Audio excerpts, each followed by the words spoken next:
Hey there, welcome to Quiet History Tonight. We're stepping away from the Hollywood version of medieval battles and into the real thing. Not glory, not speeches, just mud, fatigue, heavy armor, and the quiet fear of waiting for the first arrow. So get comfortable, lower your screen brightness, and let your thoughts slow down as we gently explore what medieval battles were really like. The cold arrived first, a damp and insistent presence that seeped through the heavy wall of his cloak and settled deep into the old ache of his bones. Sir William opened his eyes to a world of grey. The sky was a featureless sheet of cloud. Hanging so low, it seemed to press upon the tops of the skeletal winter trees surrounding the camp. He lay still for a long moment, cataloguing the familiar chorus of discomforts. The ground beneath his thin bedroll was a frozen sponge, the chill radiating upward through layers of wool and leather. A dull, persistent throb pulsed in his left knee, a relic of a forgotten skirmish on a different field. Under a different grey sky, he breathed in, and the air was a complex tapestry of scents. The rich, cold smell of wet earth, the sharp tang of wood smoke from banked fires, and underneath it all, the faint, greasy odour of cold porridge from the camp kettles. With a grunt that was more a release of breath than a word, he pushed himself up. The wool cloak, sodden with dew at its edges, felt like a leaden weight across his shoulders. Around him, the camp was stirring with the slow, heavy movements of men who knew what the day would ask of them. Figures emerged from tents and from under makeshift shelters, their breath pluming in the still air like silent prayers. They moved without haste, each action deliberate, as if conserving energy for the ordeal to come. Some knelt by the fires, extending chapped hands toward the feeble warmth. Others simply stood, staring at nothing, their faces blank masks over churning minds. His gaze found Thomas, the young infantryman from the village near his own manor. The boy was sitting on a stump, attempting to tighten the straps on his padded jack. His fingers, red with cold, fumbled with the leather ties, making no progress.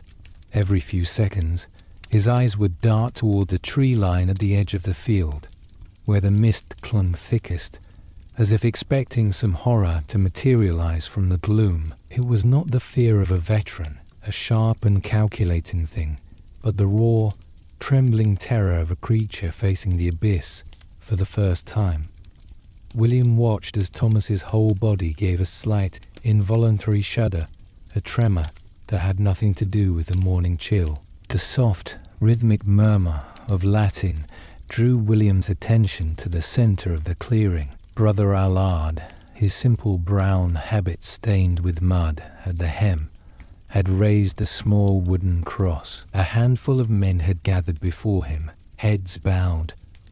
The monk's voice was a low, steady drone, a somber counterpoint to the metallic clinks and rustles of the waking camp. There were no promises of glory or divine favor in his tone, only a quiet invocation for strength and a plea for mercy.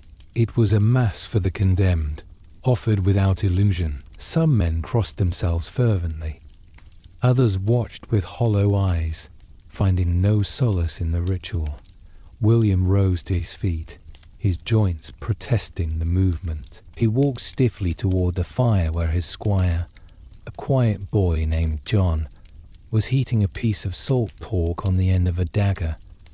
The process of arming began not with steel, but with these small mundane acts: the consumption of poor food, the tightening of boots over damp hose, the checking for the 10th time of a dagger's edge. All around him the sounds built slowly: the scrape of a whetstone on a billhook, the thump of a wooden mallet seating a helmet liner, the low exchange of muttered words that were more about the comfort of a familiar voice than any meaning conveyed.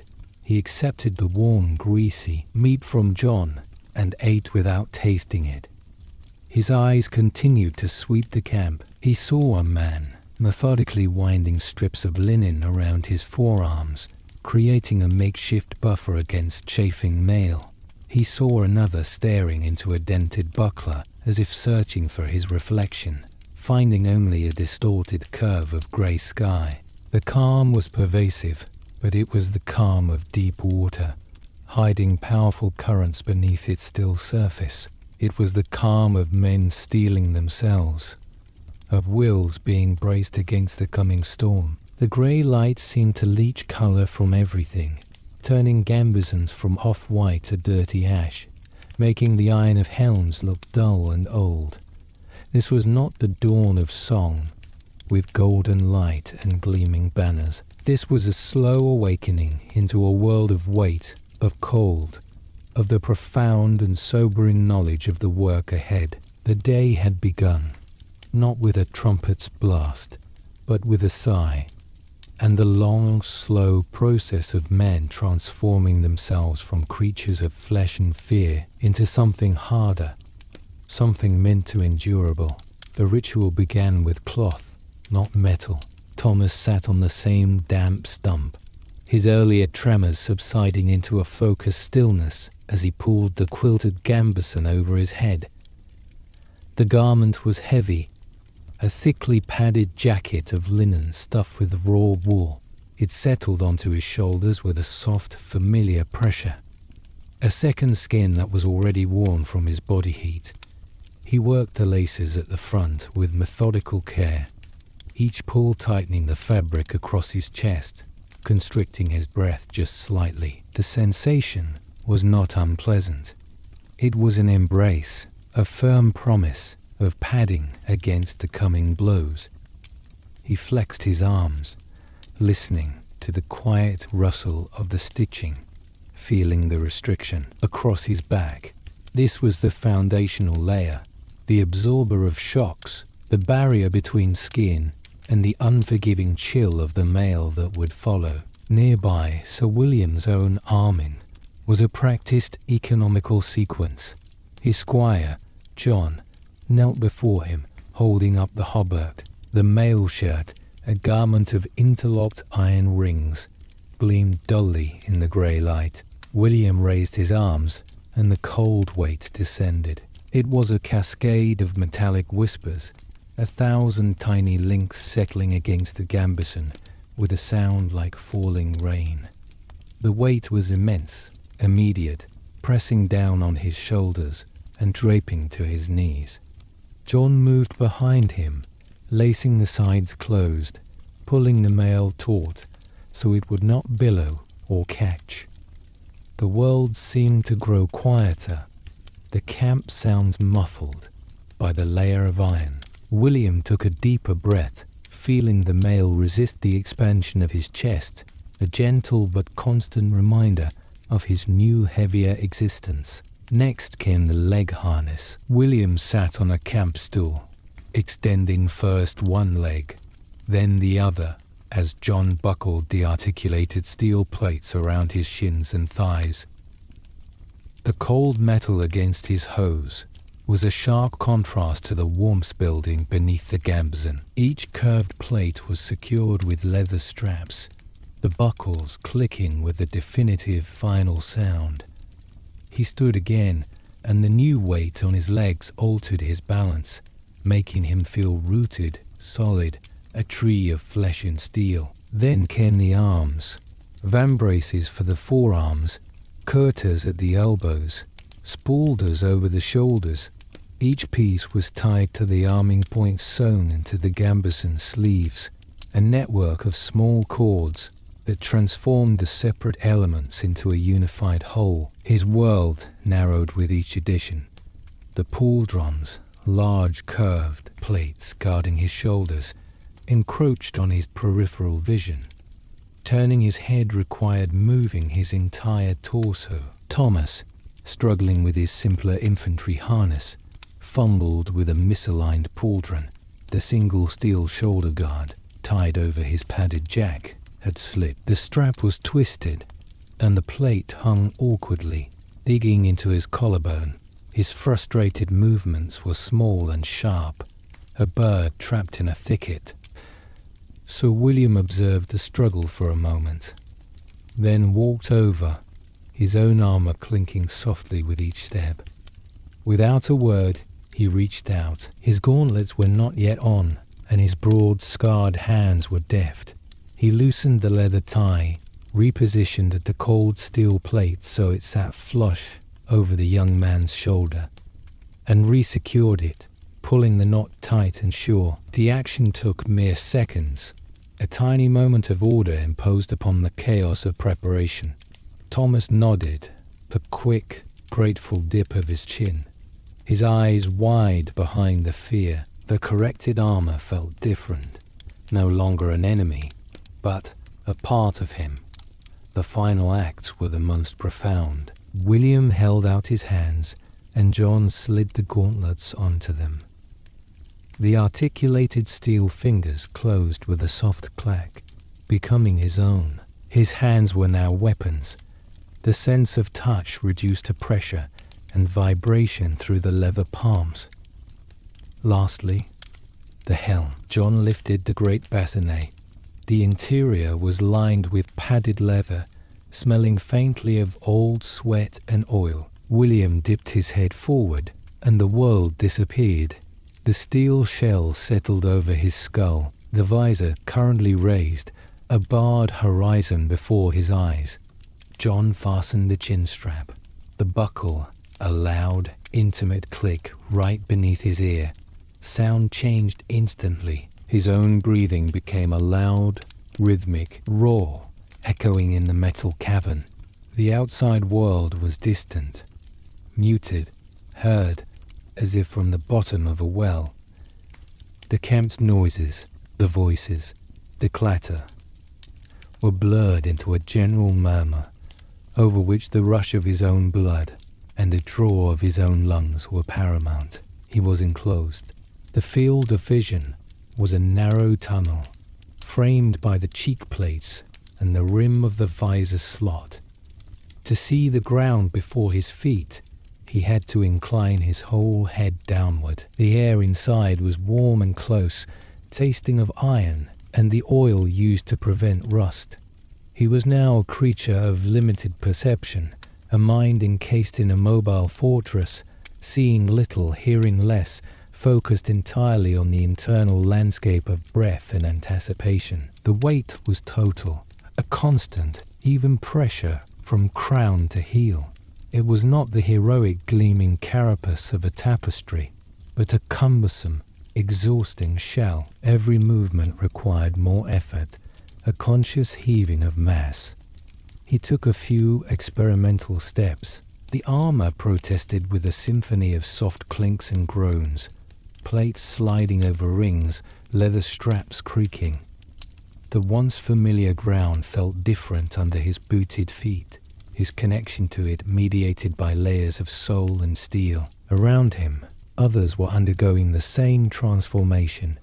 Men became faceless, anonymous shapes, identifiable only by the scars on their shields or the particular dents in their breastplates. The individuality of the camp, the worried faces, the nervous habits, was swallowed by the uniformity of protection. They were a field of steel mushrooms growing in the mud, a collective entity born of strap and buckle. The act of arming was a shedding of the vulnerable self, a deliberate stepping into a role that was heavier, slower, and profoundly isolated. Inside his helm, Sir William existed in a tiny, resonant universe of his own making, where the only certainties were the next breath and the immense patient weight he now carried. The world beyond the visor's slot waited, a blurred painting in shades of grey and brown, silent and holding his breath. The order to form up came not as a shout, but as a low, pervasive signal, a series of curt commands from sergeants that rippled through the camp like a wind through grass.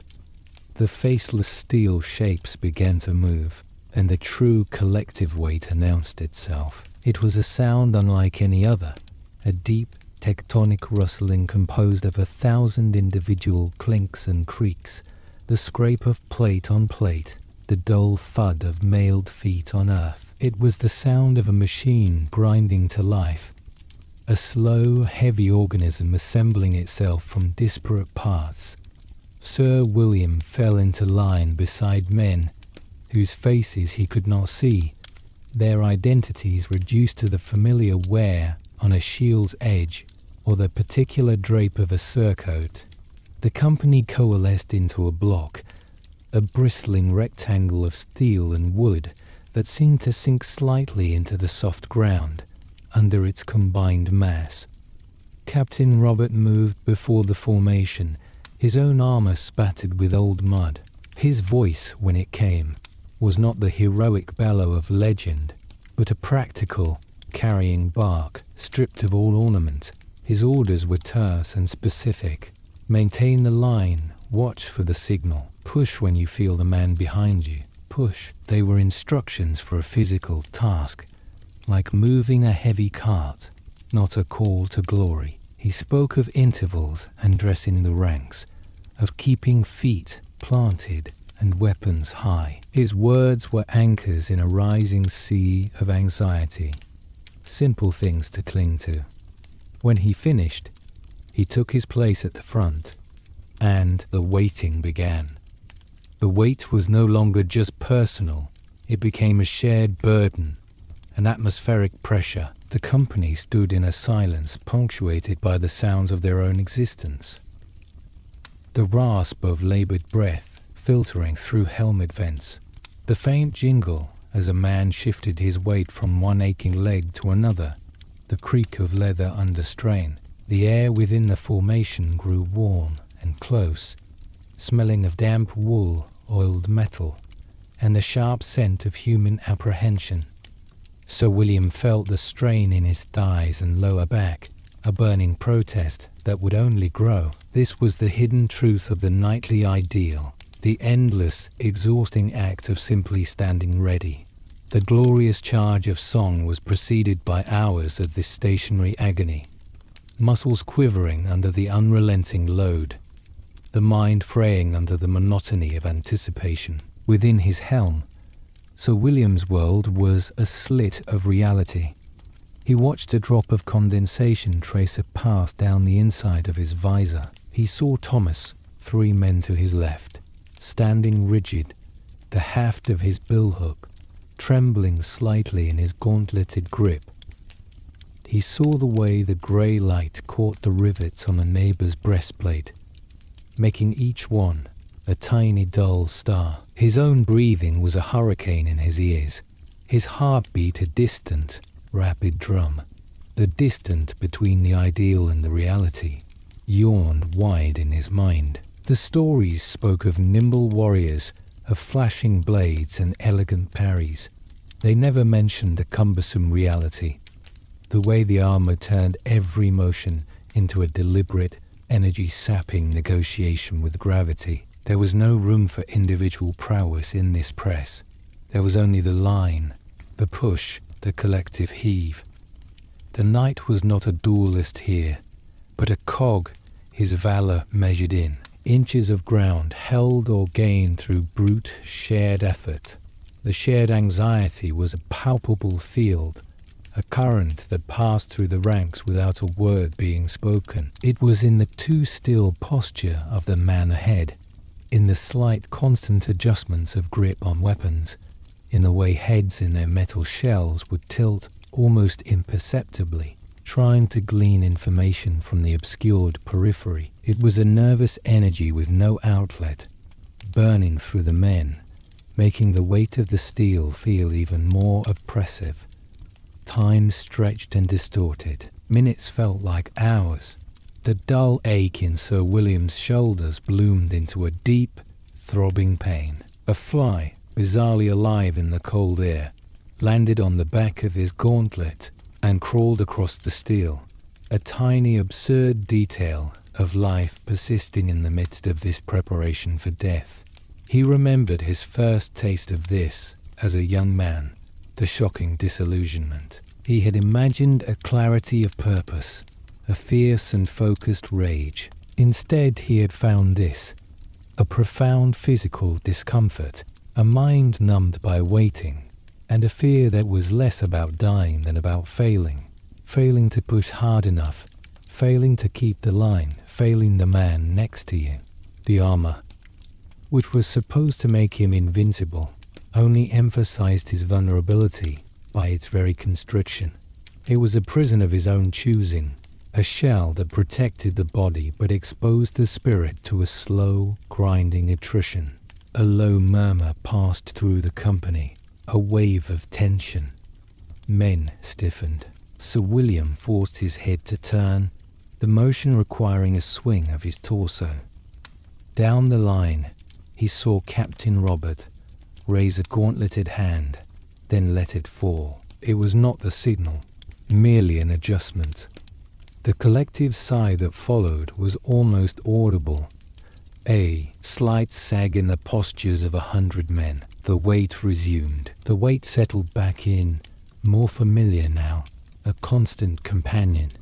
The sky remained a flat, featureless grey, offering no portent, no divine light. There was only the mud underfoot, the cold metal against skin, the roar of his own breath, and the immense, shared burden of standing ready to descend into chaos.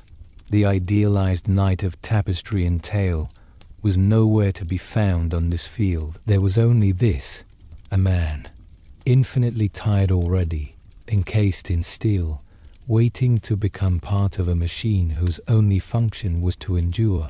The order to advance came as a relief, a release from the torment of standing still. Yet movement brought its own particular agony. The army lurched forward, not as a gleaming wave, but as a vast laboring beast sinking into the earth with every step. The recent rains had transformed the fields into a treacherous bog, a landscape of earthy ochres and dull, waterlogged greens that stretched toward a distant pale sky. The ground did not simply give way.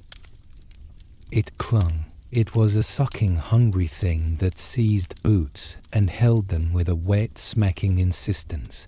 For Sir William, encased in his shell of steel, each step was a calculated effort. He did not walk so much as wade, heaving one weighted leg forward, feeling the mud grip his sabaton, then committing his weight to the uncertain purchase. The mud oozed over the tops of his foot armor, cold and gritty against his hose. The sound was a chorus of wet pulls and thick, glutinous sighs.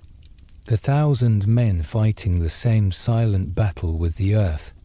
The elegant articulation of his leg harness was rendered useless by the mire. His knees and ankles moved against a constant, dragging resistance. His world narrowed further to the few feet of churned ground directly before his visor's slot. He saw not a field of battle, but a wasteland of boot prints already filling with murky water, of torn-up clods of grass, of the deep, slick ruts left by the passage of carts. Around him, the infantry fared worse. Their boots were simpler, less soled, and the mud invaded with gleeful abandon. Thomas, a few paces away, struggled with every other step.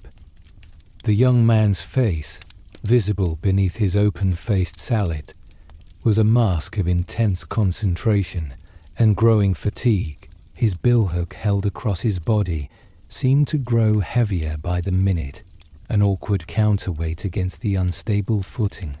The company's neat ranks began to soften and blur as men instinctively sought firmer ground, only to find none. The march became a slow, weaving stumble, a collective fight for balance under the watchful, indifferent eye of the pale sky. Then Thomas faltered. His foot landed on a slick, hidden stone or a particularly deep pocket of muck. His leg shot out from under him with a sudden, graceless lurch. He threw his arms wide, the billhook swinging wildly, and for a heart-stopping moment he was a figure of comic imbalance, about to sprawl backwards into the filth. A man behind him grunted, bracing a shoulder against Thomas's pack. shoving him roughly forward. Thomas stumbled ahead, 3 frantic plunging steps, his arms windmilling. Before he managed to regain his footing, panting, his face now flushed with shock and embarrassment. No one spoke. The incident was too common, too trivial against the vast grinding effort of the march. It was merely a reminder of the terrain's active hostility. Sir William plodded on, his breath roaring in his helm. The physical strain was immense, a different quality from the aching stillness of standing in formation. This was a deep, muscular burn in thighs and calves, a fiery protest in the lower back, with each heavy lift of a leg. The armor, which had felt like a protective carapace, now felt like a malicious burden, a cunning weight designed to press him ever deeper into the mire. Sweat trickled down his temples and spine, itching maddeningly where he could not scratch. The cool air that filtered through his visor did nothing to alleviate the furnace growing within his gambeson. He was a man slowly boiling in his own metal pot, wading through a universe of mud. The landscape offered no inspiration, no dramatic vistas. It was a study in muted, sodden tones. The green of the trampled grass was a sickly, yellowish hue. The earth was not a rich brown, but a cold, dead, grey-brown, like the flesh of a drowned thing. Patches of standing water reflected the blank white sky, creating pools of nothingness that had to be skirted. Distant copses of trees were smudges of darker grey on the horizon, their details lost in the hazy light. There were no birdsong, no signs of wildlife. The land itself seemed to hold its breath, waterlogged and weary. The only sounds were the relentless suck and pull of mud, the metallic jangle of equipment, and the ragged symphony of hundreds of men breathing hard. The pace was agonizingly slow. They covered ground not by the mile, but by the painful yard. Any semblance of a grand, advancing host was shattered by the reality of the terrain. The army became a long, scattered caterpillar of misery, stretching and contracting as it crawled across the soft land. Men began to discard non-essential items, an extra water skin, a spare cloak, lightening their load by ounces in a futile battle against the pounds of mud caking their feet. The march was no longer a movement toward an enemy. It was an end in itself, a brutal contest of endurance against the very earth they stood upon. Sir William's mind retreated to a numb, rhythmic place. Each step became a singular world. The effort of the lift, the moment of suspension, the plunge into uncertainty, the wrenching pull to free the foot. He counted them sometimes, then lost count. He focused on the back of the man in front of him, on a particular rust stain on the man's mail, using it as a lodestar. The knightly ideal of swift, decisive movement was a cruel joke here. This was the truth of war. A muddy, exhausting, undignified slog that drained the spirit long before an enemy came into view. The battle, when it came, would be an eruption of violence upon a fatigue. They were not marching to fight. They were marching to arrive, to reach a place where a different kind of misery awaited. And with every sucking, laborious step, the cold mud claimed another piece of their strength, another fragment of their resolve, pulling them down into the slow, earthy heart of the day. The ragged column halted where the open field met a wall of ancient, gnarled trees. The order to stop passed down the line in a series of low, exhausted murmurs. There was no fanfare, no dramatic positioning. The army simply ceased its forward struggle against the mud and stood heaving and steaming. At the threshold of the wood, the contrast was stark. Behind them lay the churned, wounded expanse of the field, a testament to their arduous passage. Before them rose the forest, a dense tangle of oak and ash and thorn, its interior a cavern of deep, impenetrable shadow, even in the flat grey daylight. The tree line was not a neat border, but a ragged fringe, roots clawing at the earth, dead branches reaching out like skeletal fingers. Captain Robert moved to the front, a statue of mud-streaked steel. He did not address the men.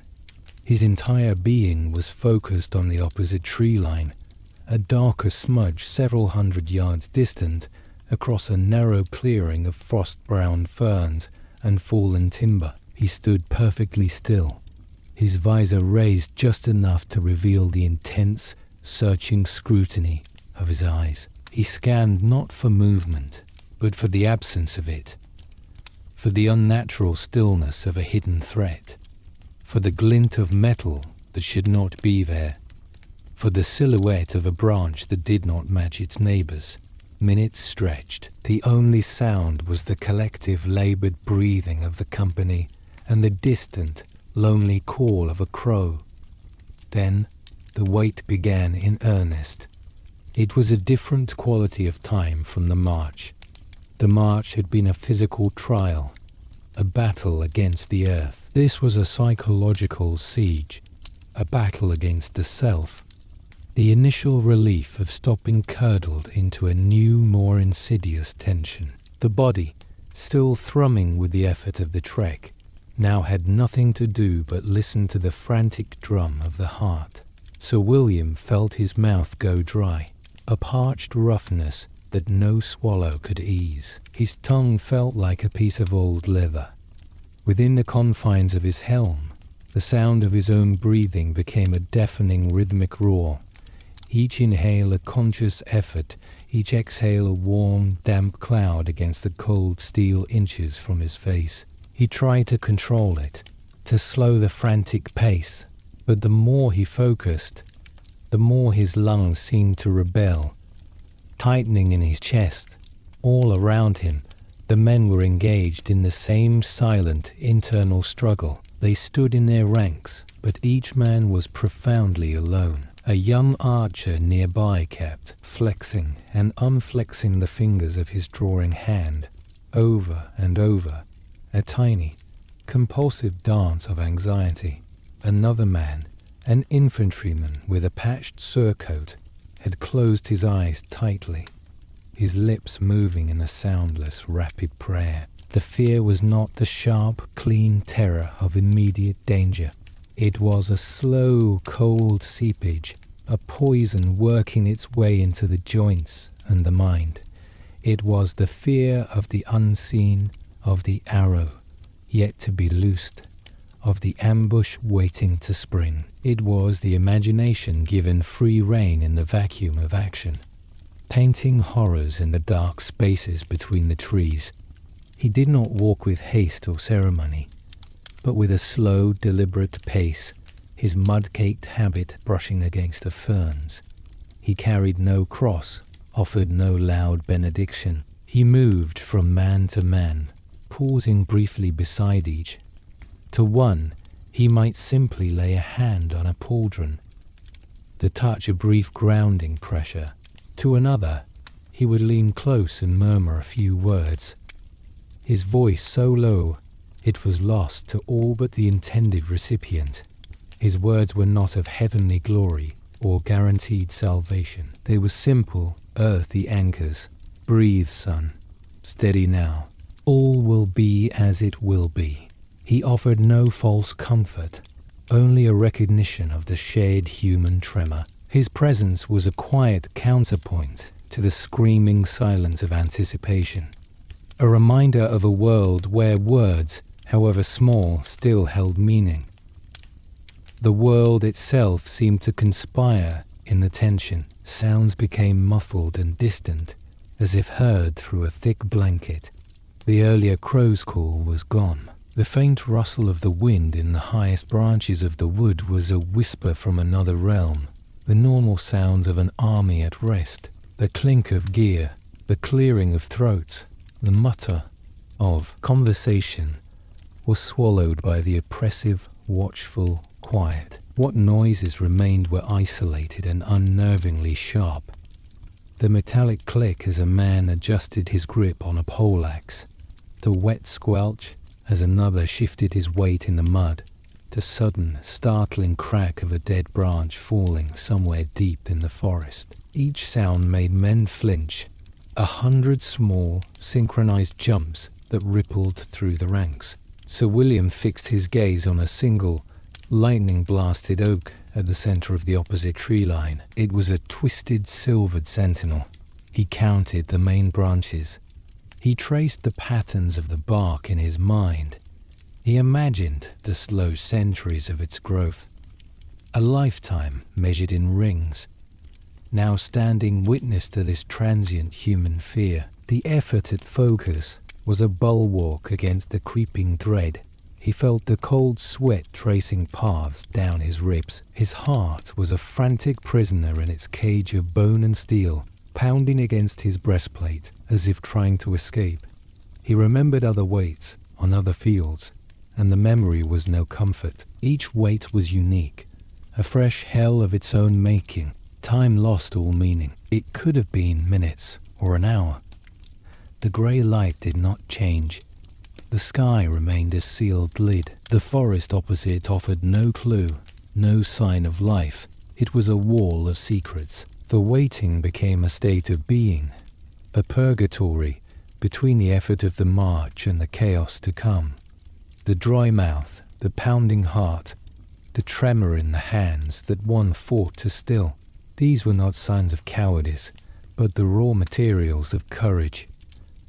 Courage was not the absence of this visceral fear, but the will to stand and endure it, to let it flow through you without obeying its command to flee.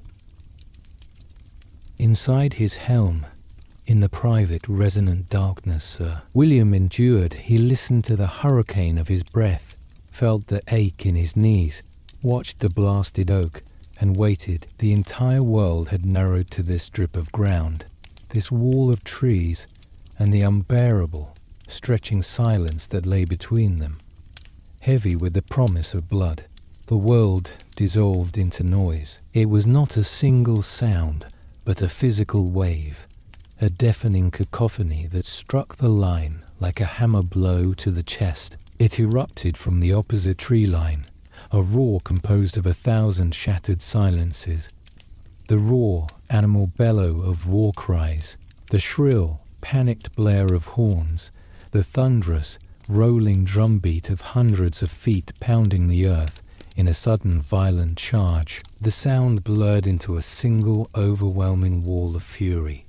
It swallowed the last of the waiting, erased the memory of the muddy march, and filled the universe with its mindless rage. Sir William's ears, already muffled by his helm, rang with the pressure of it, a high, painful whine threading through the booming chaos. The visual field shattered into confusion. Where there had been a static wall of trees, there was now a surging, chaotic mass. It was impossible to pick out individuals, to discern faces or even banners. The charge was a torrent of blurred movement, a storm of colors and steel that resolved only into anonymous, screaming shapes. Shields, round, kite-shaped, painted with faded heraldry, or simple crosses, bobbed and weaved in the front rank, a fractured mosaic of wood and leather. Behind them, a forest of pole arms dipped and swayed, a deadly thicket in motion. The air between the lines seemed to thicken, shimmering with the violence of the advance. There was no order to it, only a collective, forward-plunging momentum that churned the frosted ferns into green pulp.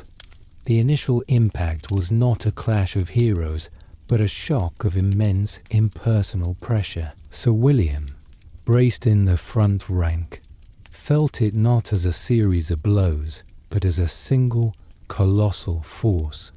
The world compressed. The man behind him slammed forward, driven by the ranks behind him, and William was driven into the man in front. His breath exploded from his lungs in a grunt, lost to the din. The line bowed inward, a living wall under a titanic strain. The sound changed from the roar of approach to the intimate, brutal symphony of collision. It was a cacophony of splintering wood as shield rims cracked against each other, the deafening bell-like clang of steel meeting steel at point-blank range, and a wet, sickening thud as a weapon found softer resistance. His vision, already restricted, became a frantic collage of disjointed images. A splintered shield fragment spun past his visor slot. A dented, snarling faceplate appeared inches from his own, then vanished, swallowed by the press. A spearhead, its tip glinting dully, jabbed at the gap between his breastplate and tacit, and was deflected away by a desperate twist of his hip. He saw a billhook rise, its curved blade hooking over a shoulder, and then a spray of something dark that spattered across his armored forearm. He did not see the man who wielded it, or the man who fell. There were no opponents, only threats. Anonymous, fleeting dangers that emerged from the chaos and disappeared back into it. The pressure was constant, a crushing, multi-directional force. He was pinned between the shoving mass of his own comrades behind and the unyielding resistance of the enemy line before. His armor, which had felt so cumbersome, now felt like the only thing keeping him from being ground into pulp. The steel creaked and groaned under the strain. He could not raise his arm to swing his sword. His world was reduced to the few inches directly in front of him, a desperate struggle for balance and breath. He planted his feet, but the ground, already soft, churned into a slick slurry beneath him. He felt himself sliding, pushed sideways by a surge in the press. A shoulder plate ground agonizingly against his own, with a shriek of metal. The smell flooded in, cutting through the iron taste in his mouth, the sour stench of sweat, the coppery tang of fresh blood, the foul odor of breath released in screams. Sound lost all meaning, becoming a uniform, deafening white noise. The individual war cries, the shout of captains, the screams of the wounded, all blurred into a single hellish drone. Inside his helm, his own breathing was a ragged, sobbing roar, each gasp a struggle against the constriction of his gambazon and the weight on his chest. He could hear the pounding of his own heart, like a frantic drum, and underneath it, a more terrifying sound. The low, collective groan of the press, the sound of hundreds of men straining against each other, a beast made of flesh and metal, in its death throes. He caught a glimpse of Thomas, or what he thought was Thomas, a flash of the young man's sallet, its visor snapped shut, 3 men to the left. The boy was being driven backwards, his billhook held uselessly vertical in the crush. Then a surge in the melee, a sudden local collapse or push, and the familiar helmet vanished, swallowed by a shift in the chaotic tapestry of bodies and weapons. There was no time to search, no capacity for thought beyond the immediate, physical imperative. To hold, to push back, to not fall. The idealized battle of maneuver and skill was a fantasy. This was physics. Contest of mass and leverage, and sheer brutal endurance. The knight was not a warrior here, but a weighted pillar in a wall. His valor measured in the inches he did not yield. The world was noise, pressure, and a narrow, stained slit of vision filled with the anonymous, terrifying face of war. The press became a world. The initial shock of collision settled into a sustained, crushing intimacy, a state of being where the boundaries between bodies dissolved. Sir William was no longer an individual fighter, but a component in a single straining entity of flesh, steel, and terror. The pressure was constant and multi-directional, a living vise that squeezed the air from his lungs and made each breath a hard one, shallow sip. The heat was immense, a stifling, moist blanket that rose from the packed bodies, fogging the inside of his visor and turning his gambeson into a sodden, steaming weight. Sweat poured in rivulets down his face and back, itching intolerably where he could not scratch. The sensory details were intimate and horrifying. The air thickened with a cloying stew of scents. The sharp, animal reek of fresh sweat. The coppery pungency of blood, both old and new. The foul odor of voided bowels released in death or terror, and the damp, earthy smell of churned mud beneath their feet. Sound was reduced to a low, grinding roar, but within it were sharper, closer notes. The grating screech of steel plate sliding against steel plate as men strained chest to chest. The wet, meaty thud of bodies colliding. The desperate, ragged gasps for air that were almost sobs. The occasional, muffled cry that was cut short. Movement was not a matter of choice, but of collective, tidal shifts. Sir William could not raise his arm to strike. His sword was pinned against his leg, useless. He could only plant his feet and push, or yield, as the invisible waves of pressure flowed through the crush. The footing was treacherous, a slick porridge of mud, blood, and trampled viscera. He felt things under his sabatons that he did not wish to identify. Soft, yielding masses, the hard angles of dropped weapons, the slippery curve of a shield. The man in front of him, an enemy whose face was hidden by a closed bassinet, heaved against him, his breath a hot, ragged whistle through his visor's vents. Their breastplates ground together with a painful shriek of metal. Then the tide shifted, a surge from the enemy ranks, or a weakening in his own. He could not tell. The pressure from behind faltered for a critical instant. The man in front of him gave a final, desperate shove. Sir William's feet, already seeking purchase in the muck, slid out from under him. He fell not backwards, but sideways, collapsing into the narrow, deadly space between the struggling lines. The world became a nightmare of trampling feet and crushing weight. A heavy boot stamped on his gauntleted hand, sending a jolt of pain up his arm. The grieved leg of a comrade crashed against his ribs, driving the air from him in a silent gasp. He curled instinctively, bringing his arms over his visor, making himself as small a target as possible within his shell of steel. Shadows blotted his vision, the dark shapes of legs and feet, the dripping edges of tunics, the terrible, descending weight of men stumbling and falling around him. He was not trampled so much as slowly, relentlessly pressed into the mud. The weight was immense, a suffocating blanket. He fought for breath, but his chest was compressed. Spots danced before his eyes in the darkness of his helm. He felt a sharp, cracking pain in his shoulder as eyes. Someone stepped on his pauldron. For a moment, a pure white terror consumed him. The fear of being buried alive in this metal coffin, of being crushed into the earth anonymously. He pushed upward with all his might, but his leverage was gone.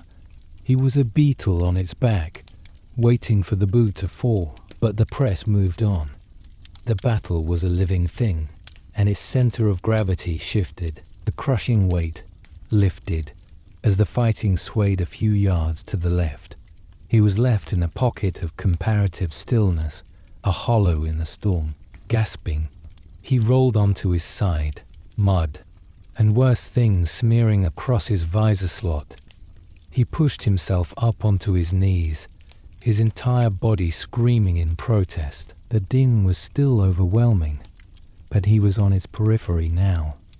He saw boots and fallen bodies, the heaving forest of legs that was the still engaged front rank.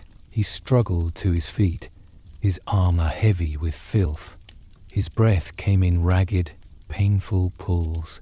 His first, instinctive thought was for Thomas. He scanned the chaotic line, searching for the young man's sallet, for his familiar stance. But all the shapes were anonymous, locked in their desperate shoving embrace. He saw a billhook fall into the mud. Its shaft snapped. He saw a man without a helmet, his face a mask of blood and blank shock, stumble backwards out of the press. It was not Thomas. The boy was simply gone, absorbed into the chaos, his fate unknown. There was no time for a search, no possibility of it. The battle demanded his presence back in the line. A comrade, his surcoat torn, grabbed his arm and hauled him roughly towards the fray, a wordless demand in his grip. Sir William took one last look at the seething mass where Thomas had been, felt a cold hollow open in his gut beneath the heat and the pain, and then turned, planting his feet once more, and leaned his weight into the endless, crushing shove. The press closed around him again, swallowing him whole, its intimate horrors, now familiar, its heat his only world. The great heaving press of the van shattered like ice under a hammer. It did not break cleanly, but fragmented into a dozen smaller, swirling knots of violence, each a world of its own chaos. The monolithic strain gave way to a different kind of exhaustion, a frantic, disjointed dance of survival fought in pockets of churned earth and tangled bodies. Sir William, ejected from the core of the crush, found himself in one such pocket. His world remained the narrow, stained slit of his visor, but now it framed not a solid wall of foes, but a series of fleeting, terrifying vignettes. A man in enemy colors, his helmet lost, face a mask of mud and rage, swung a notched axe at his head. Sir William's parry was not a graceful deflection, but a desperate heavy heave of his own blade, meeting the axe haft with a jarring clang that shuddered up his arm. The man stumbled back, off balance, and was immediately swallowed by the melee, replaced by another shape lunging with a spear. There was no rhythm, no flow. Each action was isolated, a reaction to a sudden threat that appeared and vanished in the same breath. He turned to face the spearman, his feet slipping in the mire, and his boot came down on something soft and yielding. He glanced down, the motion a slow swivel of his torso. A body lay half submerged in the mud, face down, the colors on its surcoat unfamiliar. He had no time to see more, no breath to spare for the dead. He wrenched his foot free with a sick, sucking sound, and braced for the spear's thrust. Fatigue was no longer a coming sensation. It was the very medium in which he moved. It was a deep, molten lead poured into his limbs, making each lift of his sword an act of sheer will. His shoulders burned. His breath roared in his helm, hot and metallic. Each gasp a struggle against the weight on his chest and the constriction of his own tired lungs. The air he drew in was thick with the smell of wet earth, iron, and a sweet, coppery scent that he knew was blood. The mud underfoot was no longer mere brown earth. It was a churned gruel of crimson and brown, a painter's palette of violence, studded with discarded weapons, broken shield fragments, and the dark, ambiguous shapes of the fallen. He stumbled again, this time over a fallen comrade, a man-at-arms he vaguely recognized from the march, now curled on his side, groaning. The man's leg was bent at a wrong angle, his face pale beneath his open visor. Sir William did not think. He dropped to one knee, the action clumsy in his armor, and hooked his hands under the man's armpits. He heaved his back screaming in protest and dragged the wounded man a few feet backward toward a slightly clearer patch of ground near the splintered stump of a small tree. It was not safety, but it was away from the immediate stamp of feet. He propped the man against the wood, met his wide, pain-glazed eyes for a second, and then turned away. No words were exchanged. None were possible. The act was instinctual, a fragment of solidarity in the atomized chaos.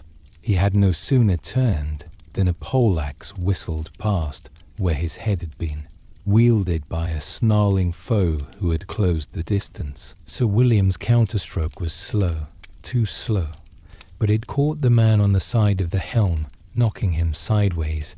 It was not a killing blow, but it created space, a momentary respite measured in heartbeats. The field was a tapestry of these small, brutal dramas.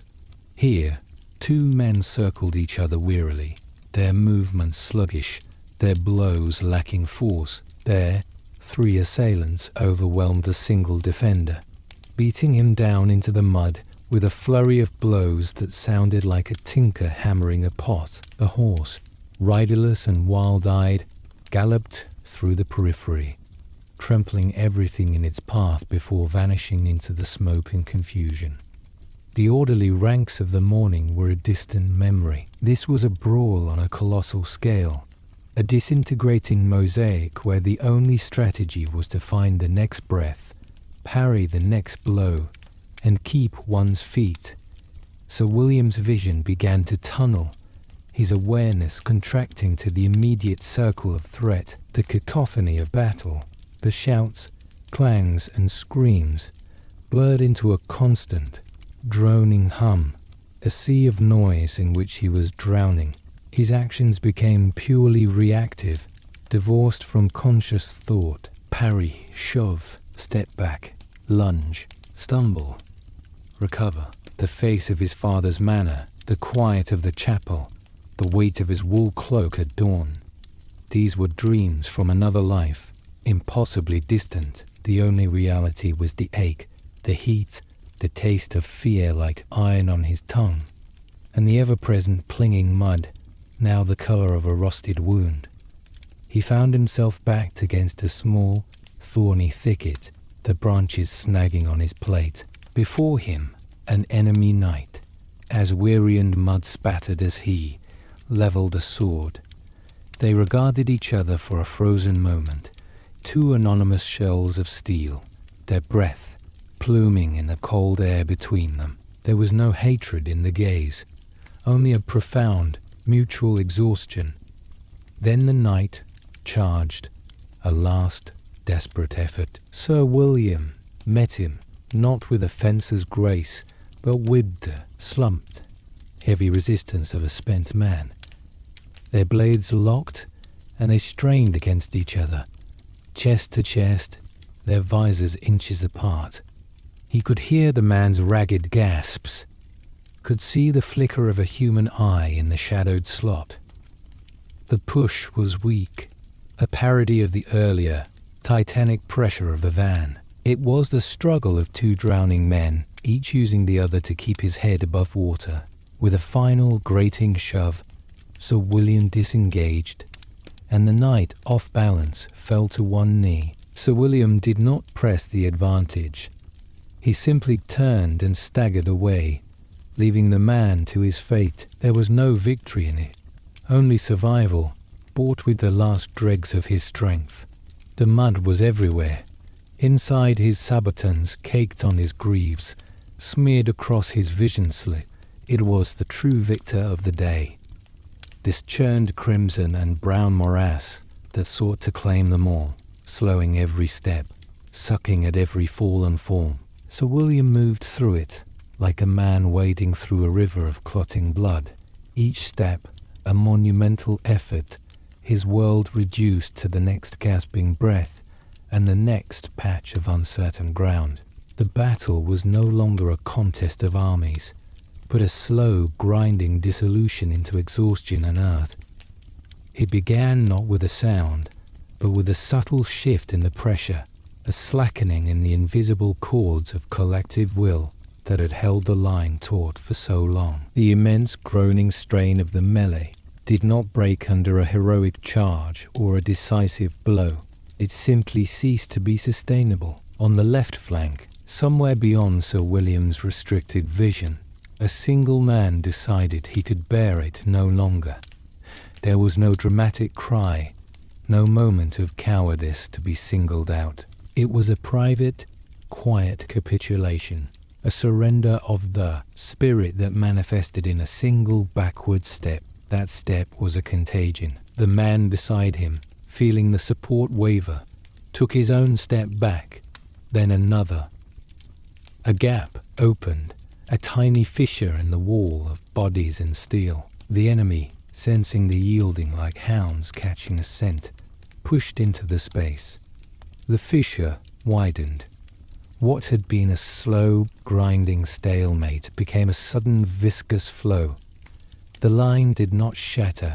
It softened, then sagged, then dissolved from one end, like a rope fraying under too great a weight. Sir William, locked in his own weary struggle, felt the change through his feet.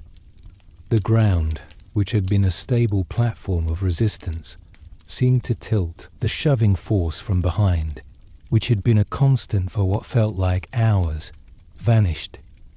The man to his right suddenly turned, his movements no longer facing the enemy, but angled toward the rear. There was no panic in the action, only a profound, weary urgency. He dropped his weapon, a heavy poleaxe, into the mud, as if discarding a burden too great to carry a moment longer. The sight was more shocking than any wound. The axe landed with a soft thud, its head sinking into the crimson mire, a symbol of purpose abandoned. Then the rout began in earnest. It was not a flight, for flight implies direction and speed. This was a slow, messy unraveling, a collective loss of cohesion. Men turned their backs, not to run, but to extricate themselves from the press. They stumbled, their strength spent, their legs leaden. The churned ground, already a treacherous slurry, became a pitfall. A man in a torn surcoat slipped, his feet shooting out from under him. He fell heavily, and two others tripped over him, going down in a clatter of steel and a spray of mud. No one stopped to help. The instinct for self-preservation, so long suppressed by discipline and shared purpose, reasserted itself with a cold, final clarity. Weapons were cast aside. Swords, bills, maces, thrown down to lighten the load for the desperate trudge to safety. The field became littered with them, dark metal shapes half sunk in the mud, like the discarded tools of some grim and abandoned labor. Captain Robert appeared from the chaos, his visor raised, his face a mask of furious determination. He planted himself in the path of the retreating men, his arms spread wide, his mouth moved, shouting orders, curses, pleas, but his voice was lost in the growing tumult of the collapse. He grabbed at the harness of a fleeing man, trying to spin him around, to point him back toward the enemy. The man, his eyes wide and unseeing, wrenched himself free with a strength born of pure terror, and stumbled on. Robert tried again, bracing himself against the flow, a rock in a stream of steel and fear.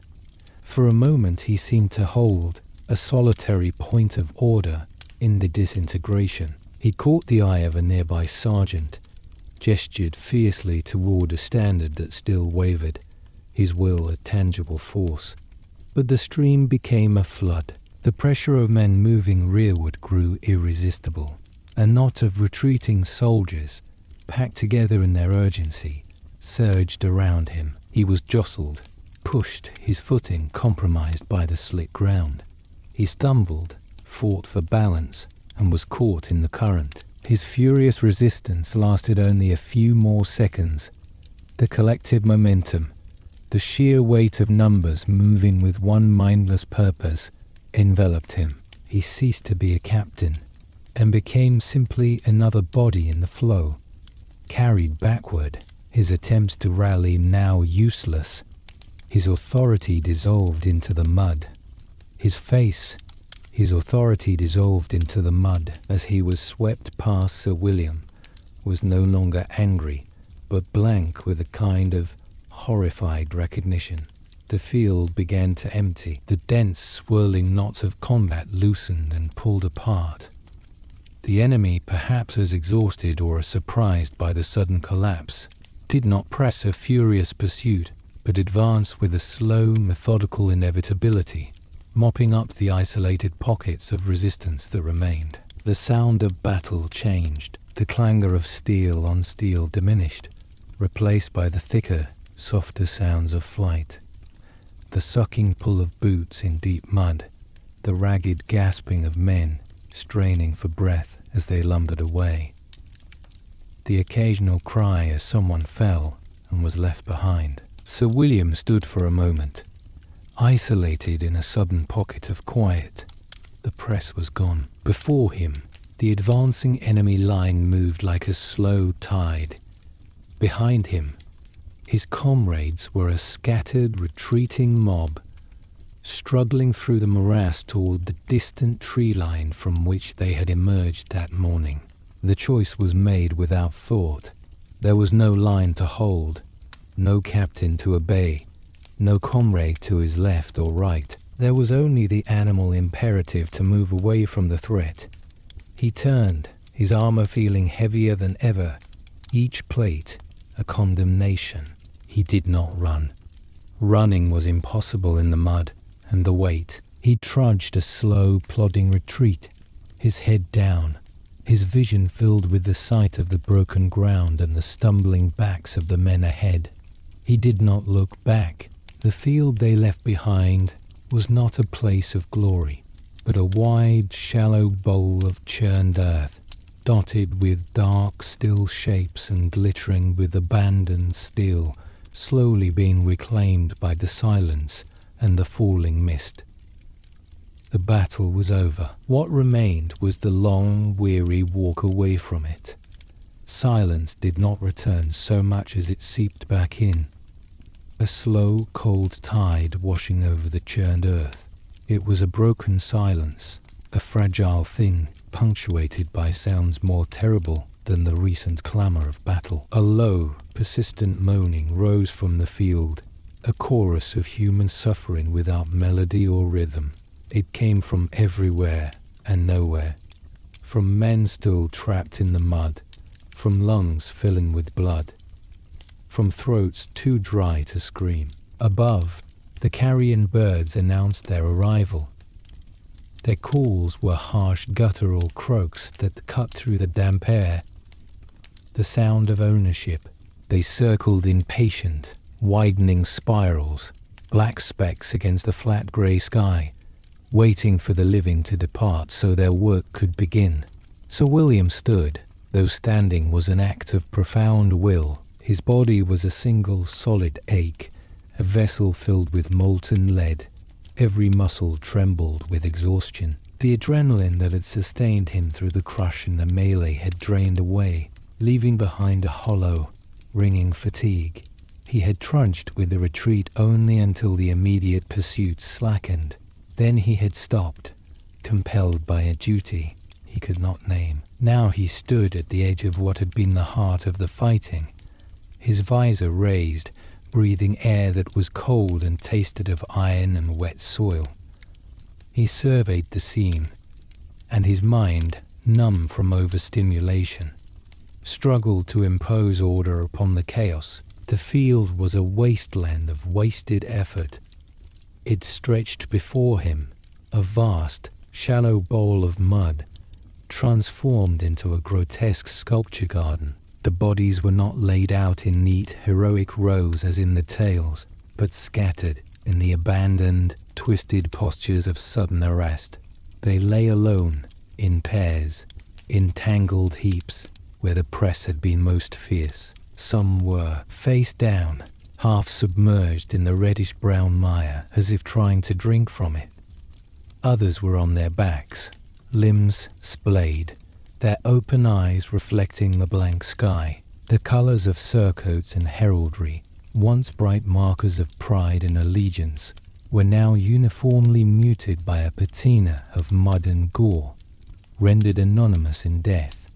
The gear of war lay abandoned everywhere, sinking slowly into the soft earth. Shields, their faces splintered and painted with strange new patterns of blood and dirt, lay like giant, discarded leaves. Swords and axes stood upright, their hafts planted in the mud, or lay flat, already being embraced by the ooze. A helmet, its liner torn out, rested on a hummock, filling with rainwater. Here, a gauntlet still clutched a broken spear shaft. There, a discarded water skin leaked a dark stain into the earth.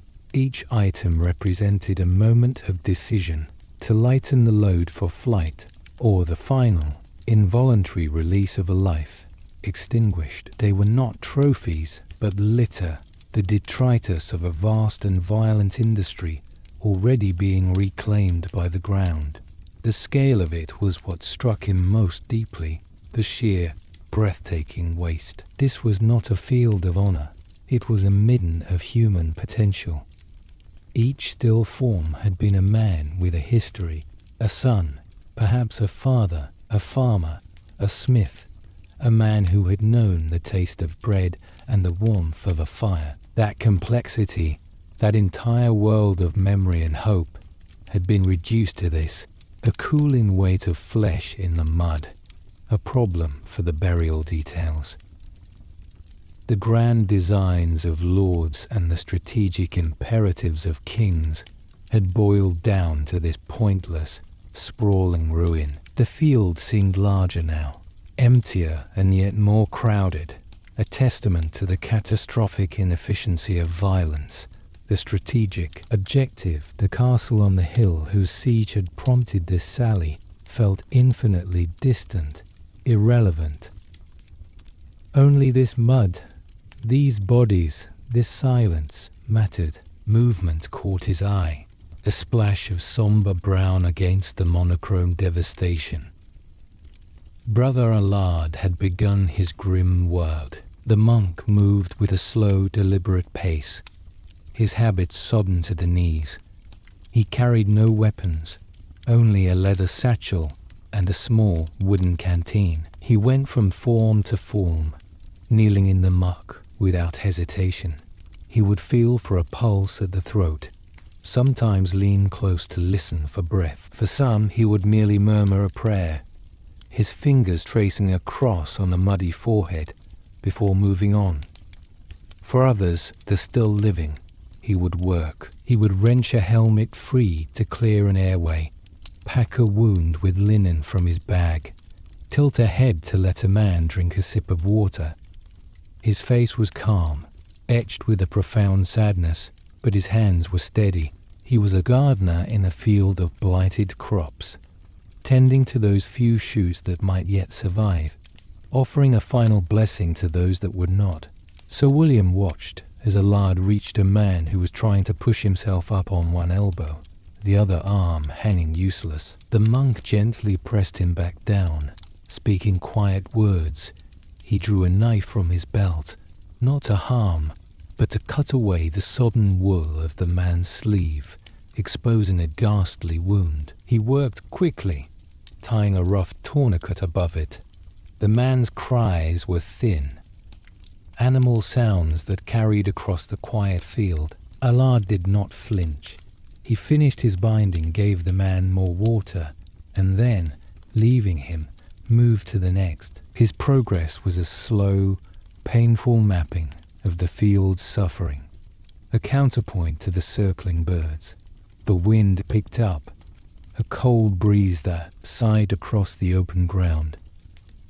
It stirred the edges of cloaks on the dead, fluttered a torn pennon on a dropped standard. It carried the smell of the field to Sir William, the damp earth, the metallic blood, and now faintly the first sweet, sickly hint of corruption. The living were mostly gone, retreated to lick their wounds. A few other figures moved like ghosts in the mist, now rising from the damp earth.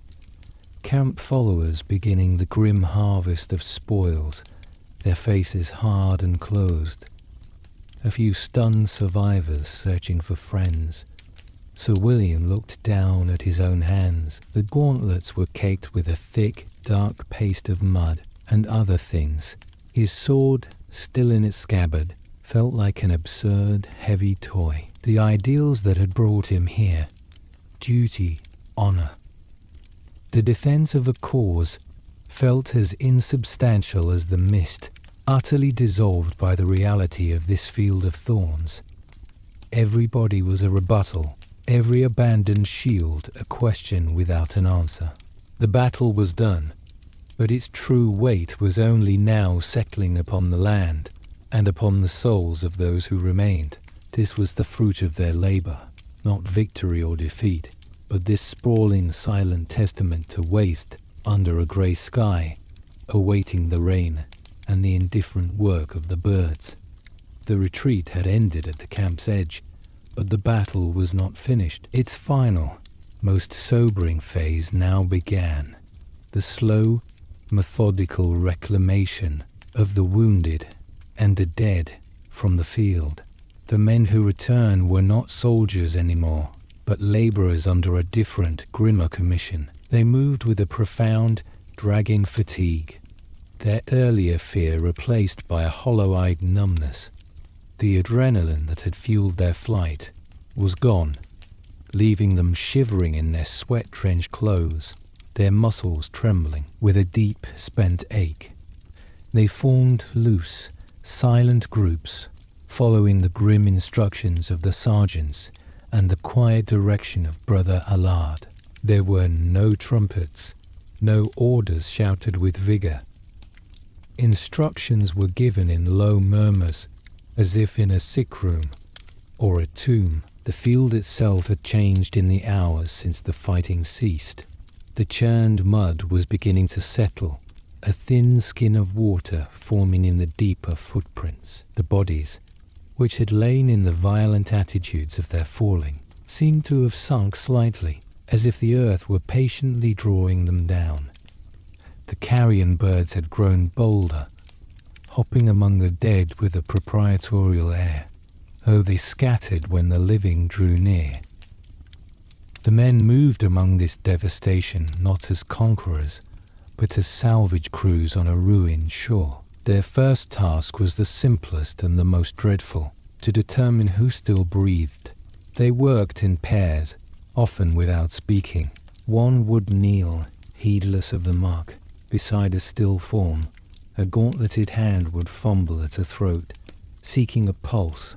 Sometimes a helmet was carefully removed, revealing a face pale as wax or contorted in a final grimace. The living were marked. A piece of cloth tied to an arm or a weapon planted upright beside them. The dead were left for later. The sounds were sparse and intimate, the grunt of effort as a man was rolled onto his back, the wet suck of mud releasing a body, the occasional heart-rending moan from a wounded man, stirred by the handling. The air remained thick with the smell of blood and open earth, but a new scent was introduced, the sharp, astringent odor of vinegar and woundwort from the basic medical supplies being deployed. Primitive medicine was practiced with a brutal, pragmatic efficiency. For a man bleeding heavily from a limb, a leather strap or a torn strip of gambeson was tied tightly above the wound.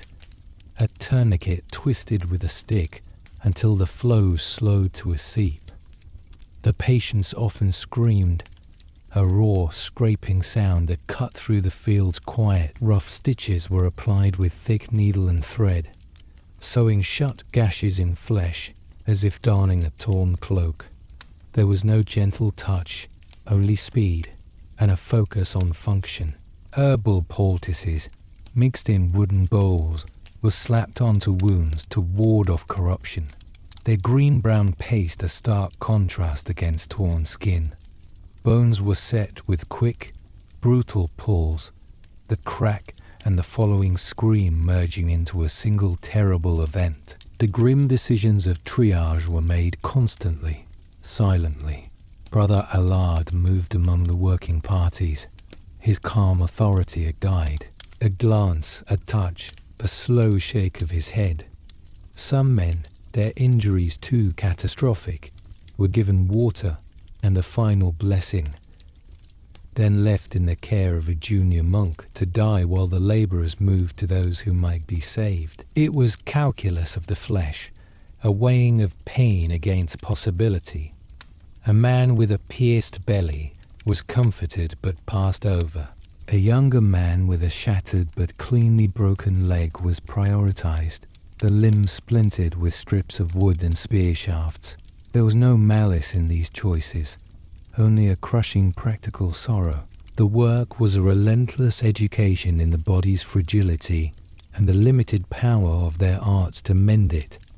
It was during this grim harvest that Thomas was found. He was not on the main field of the press, but some 20 yards to the east, near a trampled thicket of brambles. He lay on his side, curled slightly, one arm flung out as if reaching for something. His sallet eye was gone, lost in the fray, and his face was smeared with mud and dried blood from a shallow cut on his scalp. His eyes were closed, his breathing shallow but regular. It was the state of his leg that told the true story. His left leg, from the knee down, was a ruin. The greave was deeply dented and torn, likely from the blow of a poleaxe or a mace.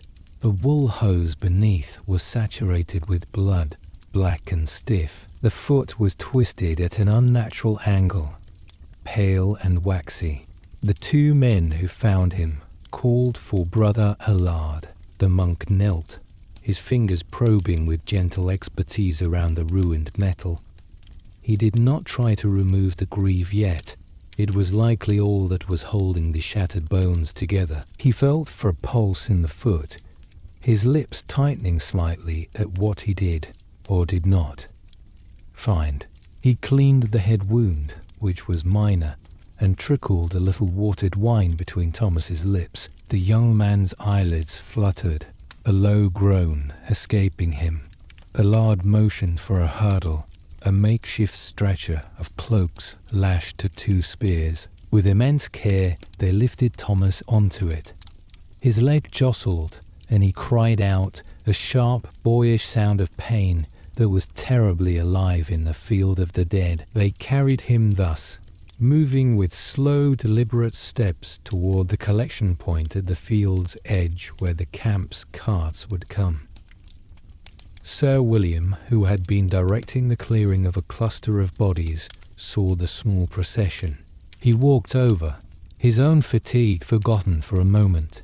Looking down at Thomas's ashen, unconscious face, he felt a complicated surge, relief that the boy lived, and a cold dread at the sight of the leg. This wound was a sentence. It meant the surgeon's tent, the sore, a life irrevocably altered. Thomas would not be going home to tend his family's strips of field. He would be going home, if he went home at all, as a cripple. The work of saving him had only just begun, and its price would be etched in his body forever. William placed a hand, still in its blood-caked gauntlet, briefly on Thomas's shoulder, a gesture of connection to the living amidst the dead. Then he turned back to his task. The process continued, hour upon slow hour. The wounded were gathered at the roadside, their moans and whimpers forming a low, constant backdrop. The dead were laid in rows, a growing, silent company awaiting burial. The field, slowly, was being stripped of its human toll. The discarded weapons and armor would be collected later, the spoils of war. For now, the focus was on the men. The work was sobering, a brutal counterpoint to the fury of the battle. The passion and terror of the fight were gone, replaced by this clinical, exhausting labor. It stripped away any last vestige of glory, revealing war's true face. Not a contest of heroes, but a vast, messy tragedy requiring cleanup. The men worked on, their movements mechanical, their spirits weighed down by the sheer tangible volume of suffering they handled. They were not celebrating a victory or mourning a defeat. They were simply doing the necessary terrible work of the living, which was to sort through the ruins left by the dead and to bear the broken home. The trudge back was a march of ghosts, the column that wound its way from the bloody field toward the distant hump of the siege camp moved with a slow, shambling gait, a procession of the hollowed out and the stunned. The fierce, shared purpose that had driven them to the field was gone, replaced by a profound, individual exhaustion. Men did not speak. They simply placed one foot in front of the other, their eyes fixed on the mud a few paces ahead, their minds locked in private vaults of memory or blessed numbness.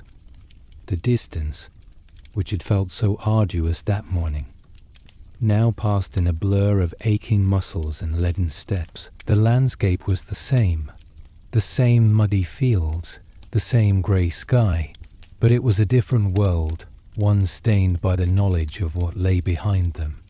The siege camp came into view not as a haven, but as a bleak, functional sprawl, a scab on the land. It was a place of mud, smoke, and exhaustion made manifest.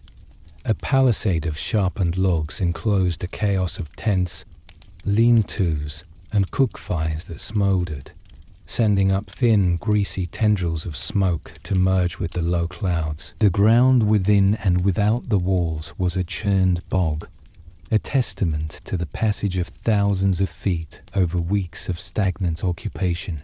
As the survivors approached, the camp's normal sounds, the bowling of a smith, the bawling of a goat, the murmur of men not yet tested, seemed obscenely loud, an affront to their ringing silence. The sentries at the gate watched them file in, their faces carefully blank, offering no greeting. There was no cheers for returning warriors, no questions. The story was written in their dragging steps, their bloodied gear, and the empty spaces in their ranks. Inside, the camp enveloped them in its damp, smoky embrace. Men simply stopped moving where they stood, as if their will had finally expired. The process of disarming began, but it was the slow, painful reverse of the morning's ritual, performed with trembling fingers and a deep weariness. Buckles that had been fastened with purpose now resisted fumbling. Numb hands. Sir William stood motionless as John, his own face pale and tight, worked at the straps. The pauldrons came off first, revealing the gambeson beneath soaked through with sweat and stained with other men's blood. Each piece of plate, as it was removed, felt less like a liberation and more like a shedding of a dead, heavy skin. The chill air bit through the damp padding, raising goose flesh. The final removal of the helm was a shock. The world rushed in, sounds suddenly sharp and clear, the cold air a slap on his sweat-slick face. The ordinary noises of the camp felt jarring, cacophonous. All around, similar scenes played out. Men sat on logs or simply in the mud, staring at nothing. Some examined minor injuries with a detached curiosity.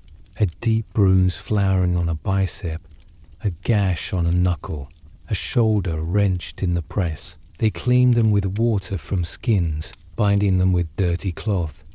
Their movements mechanical. The more serious wounds had been left on the field or were even now being borne to the surgeon's tent. These small hurts were mere footnotes. The blank stares of shock were ubiquitous. Men who had joked that morning now looked through their comrades, their eyes wide and unseeing, fixed on some internal horror replaying behind them. Conversations, when they occurred, were monosyllabic grunts. Food, cold. Words were too heavy, too inadequate to bridge the chasm that had opened within each man. Someone distributed food. a ladle of thin stew over a hunk of stale black bread.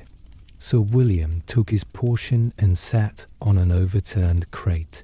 He brought the wooden bowl to his lips. The stew, usually a bland mixture of barley and turnip, tasted like ash. He chewed the bread, and it was like swallowing clay. His body needed sustenance, but his throat rebelled. Each swallow a conscious effort. He ate because it was routine, because his body demanded fuel. But there was no pleasure, no comfort in it. The act was purely functional, another small duty in a day that had stripped all acts of their meaning. He saw others doing the same, forcing the food down with grim determination, their faces empty as dusk began to seep into the sky, turning the smoke a deeper grey. The camp settled into a somber twilight. Fires were built up, not for cheer, but for a feeble defense against the creeping cold. Men huddled around them, not talking, just extending their hands toward the flames.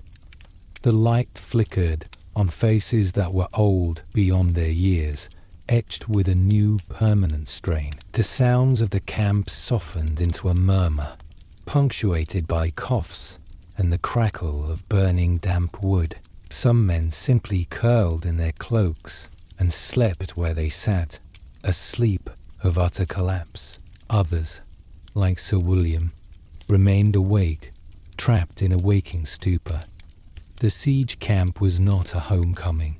It was a way station between the horror of the field and the uncertain future, a place where men were forced to inhabit their bodies again, to feel the aches and the cold and the hollow hunger, and to begin slowly and painfully the work of reassembling a self that had been shattered on the anvil of the melee. The castle on the hill, the ostensible reason for all of it, was just a darker silhouette against the darkening sky, irrelevant. The only truth was the mud, the ash taste, the exhaustion, and the silent shared understanding of what they had endured and what they had left behind in the churned red earth.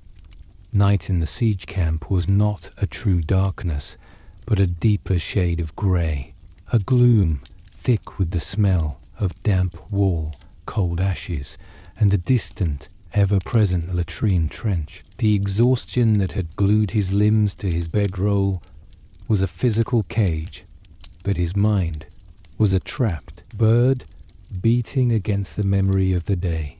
He rose, the aches blooming fresh with the movement, and took up the watch at the northern corner of the company's encampment.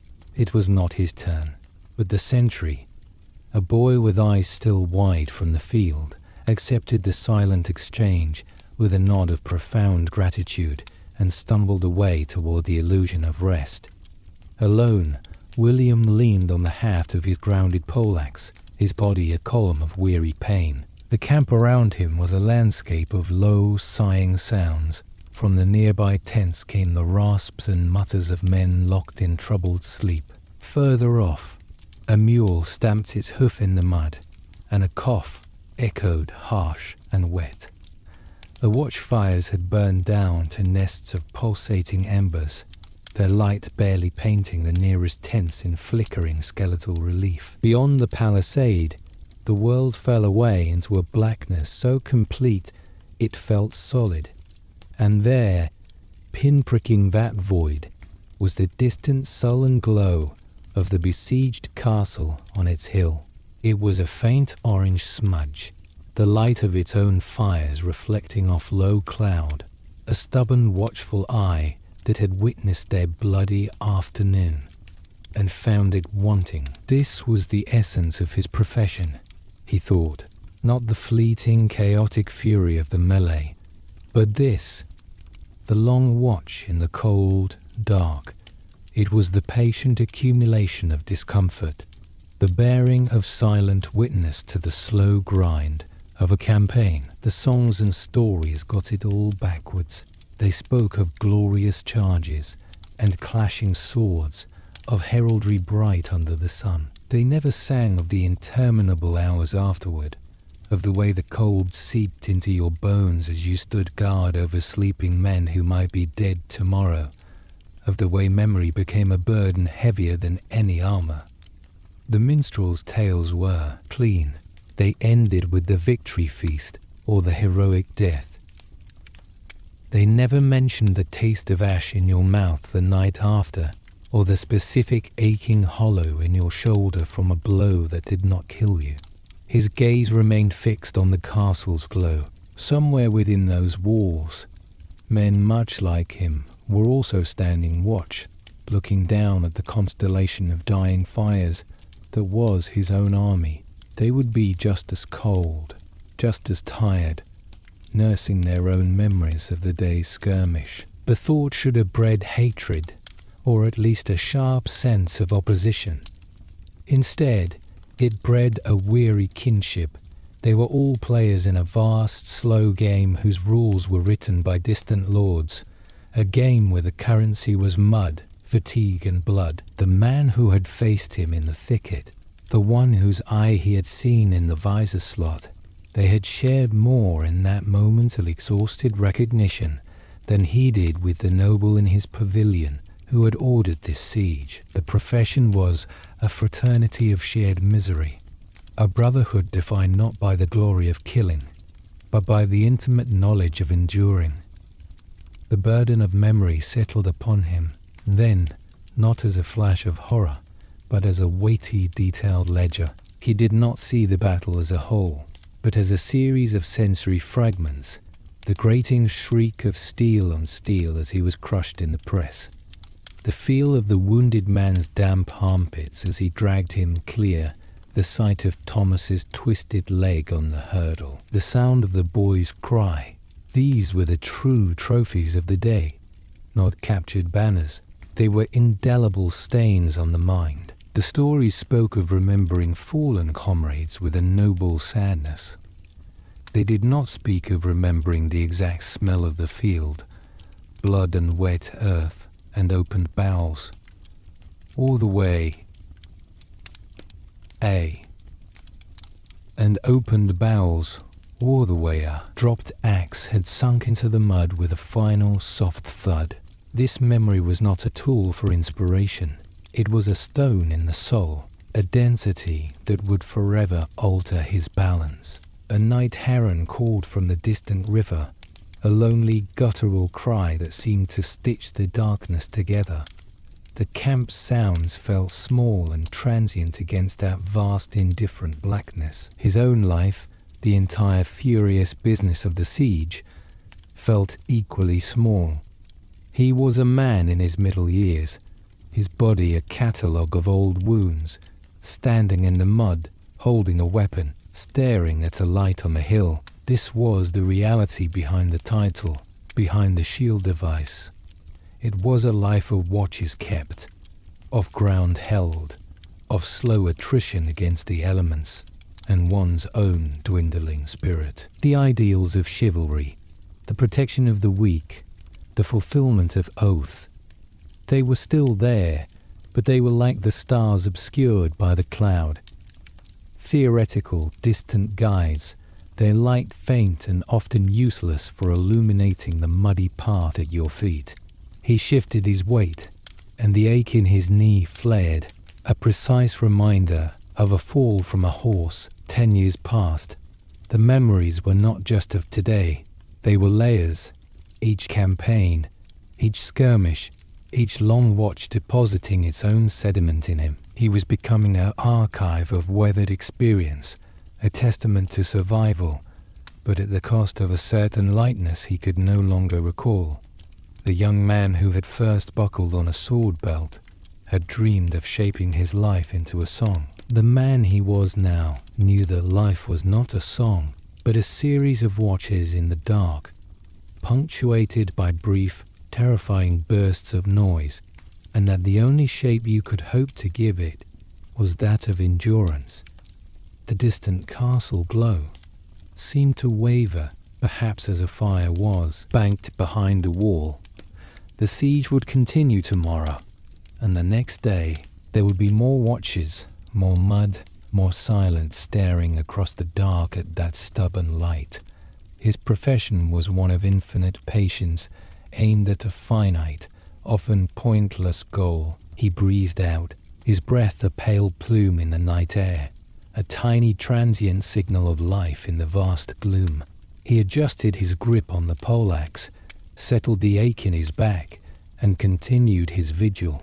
The watch was long, the memories were heavy, and the only certainty was the coming of another grey dawn, another day, in the long, slow, unsong-like business of war. The air inside the surgeon's tent was a solid thing, a warm, damp blanket woven from the smells of corruption, herbs, and seared flesh.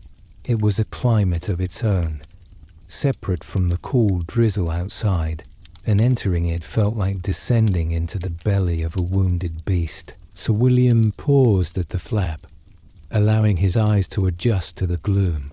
The space was lit by a few smoky tallow lamps and a brazier glowing with coals, their light dancing over a scene of quiet, focused agony. Low wooden trestles served as tables, each occupied by a still or writhing form. The ground was covered with a thick layer of fresh straw, but it was already dark and sodden in patches, failing to absorb the fluids of the work being done. He found Thomas on a pallet against the far canvas wall, away from the central tables. The young man was awake, his face the color of old parchment, beaded with a cold sweat that gleamed in the lamplight. His eyes were open too wide, fixed on the tent's peak as if he could see through it to the clean sky. His ruined leg was bare, the mangled greave and hose finally cut away. The limb itself was a grotesque map of violence. Swollen, discolored flesh from knee to ankle, the skin split in places to reveal the angry, deeper tissue beneath. The foot was a pale, waxy blue, utterly lifeless. A tourniquet of leather and twisted wood was cinched high on his thigh, a brutal but necessary constriction. Thomas's breath came in short, sharp pants, each one a conscious defiance of the pain. The surgeon, a man named Master Gerald, moved among his charges with the weary efficiency of a farmer at harvest. He was a compact man with forearms thick as hawsers, his sleeves rolled to the elbow, his hands and leather apron stained with a patina of old blood. His tools lay on a clean cloth on a small stool. A selection of knives with blades of different lengths and curves, their edges kept cruel and sharp. A small, fine-toothed saw, several pairs of iron pincers, a cautery iron heating in the brazier's heart, its tip glowing a faint cherry red, and coils of stout linen thread with heavy needles. There was no ornament, no pretense to art. These were the instruments of brutal salvage. Master Gerald approached Thomas's pallet, his expression unreadable. He nodded once to Sir William, a curt acknowledgement, then knelt. He examined the leg without touching it, his eyes tracing the damage. He prodded gently at the knee, then pressed a thumb into the flesh of the calf. Thomas gasped, his back arching slightly off the pallet. The surgeon's face did not change. He moved his hand down to the cold blue foot, holding it for a long moment, feeling for any pulse, any whisper of life. He let it go and looked at Thomas's face. "It's dead, son," he said, his voice low and gravelly, but not unkind. "The limb is dead from the knee down. The corruption will spread. It must come off." Thomas's eyes, already wide, filled with a fresh terror, a lucid understanding that cut through the pain haze. He shook his head. A tiny frantic motion, a low whimper escaped his lips. "There is no other way," Master Gerald stated, the simple fact. He turned to his apprentice, the sallow youth holding a wooden cup. The draught. The apprentice stepped forward, lifting Thomas's head. The cup contained a thick, murky liquid, a mixture of henbane, mandrake, and strong wine. A crude attempt to dull the senses. Thomas drank it greedily, choking slightly, desperate for any escape. They waited. The tense other sounds filled the silence. The low moan of a man on a table, the snick of shears cutting bandages, the hiss of the cautery iron meeting flesh. Somewhere in the gloom, followed by a sharp, choked scream and the smell of burning meat. The draught took effect slowly. Thomas's frantic panting deepened, then slowed. His fixed stare on the canvas roof grew glassy, unfocused. His body relaxed incrementally, though a fine tremor remained in his hands, which were clenched at his sides. He was not unconscious, but retreated, adrift on the toxic sea, the world muffled and distant. Master Gerald tested his awareness, pinching the skin of his good leg. Thomas flinched, but his reaction was sluggish, his cry a vague murmur. It was the best they could hope for. The surgeon motioned to his assistants. 2 burly camp followers moved in. They did not speak. One took firm hold of Thomas's shoulders, pinning him to the pallet. The other grasped his good leg and his thigh above the ruin, holding the limb steady with immovable force. Master Gerald positioned himself, taking up the small saw. He nodded to Sir William, who, without being asked, moved to Thomas's head, placing his own hands on the boy's shoulders, adding his weight to the restraint. He looked down into Thomas's face, into eyes that saw but did not comprehend, and gave what he hoped was a firm, reassuring pressure. There was no ceremony. Master Gerald positioned the saw's teeth just above the knee, on the still living flesh. He drew the blade back in a short, precise stroke. The sound was not the clean cut of wood, but a wet, grating rasp, a profoundly wrong noise that seemed to vibrate in the very air of the tent. Thomas's body, despite the draught and the pinning hands, convulsed. A raw, guttural sound was torn from his throat, a noise of pure animal betrayal that had no human language. The saw moved back and forth, the rasping growing louder as it bit through tendon and marrow. Blood, dark and swift, welled up around the blade, soaking the fresh straw beneath. Sir William held fast, his own jaw clenched so tight it ached. He watched the surgeon's face, a mask of absolute concentration, devoid of pity or disgust, full only of the grim necessity of the task. The sawing seemed to last an eternity, each stroke a separate agony. Finally, with a last, splintering crack, it was done. Master Gerald lifted away the severed limb, handing it without a glance to the apprentice, who carried it swiftly from the tent. The stump bled freely, a pulsing fountain of life. Now came the fire. The surgeon took a cautery iron from the brazier. Its tip was a bright, blinding orange. Without hesitation, he pressed it firmly against the raw, bleeding face of the stump. The hiss was sharp, and the smell this time was immediate and overwhelming. The acrid, sweet stench of cooking meat, this time Thomas's own. The boy screamed again, a high, thin shriek that broke into sobs. His body strained against the hands holding him with a final, desperate strength, then went limp as the head. Cautery sealed the major vessels. Master Gerald worked methodically, searing the entire surface, staunching the flow. Only then did he set the iron aside and take up needle and thread, sewing the folded skin over the charred end with quick, tight stitches, creating a puckered, sealed knot of flesh. It was over. The assistants released their hold and stepped back, wiping their hands on their aprons. Master Gerald cleaned the stump with vinegar, applied a poultice of woundwort and cobwebs, and bound it tightly with clean linen. His movements were now almost gentle. The violence of the act concluded. Thomas had fallen into a true stupor, his breathing shallow and rapid, his face ashen. He had survived, but he was irrevocably changed. The boy who had marched out that morning was gone, replaced by this broken, abbreviated form on the blood-soaked straw. Sir William released his grip, his own hands trembling. He looked from Thomas's unconscious face to the surgeon, who was already rinsing his tools in a bucket of water. Master Gerald met his gaze briefly, gave a small, weary shrug that seemed to say, "This is the work. This is what is left after the fighting." There was no triumph in it, only the grim satisfaction of a necessary, brutal job completed.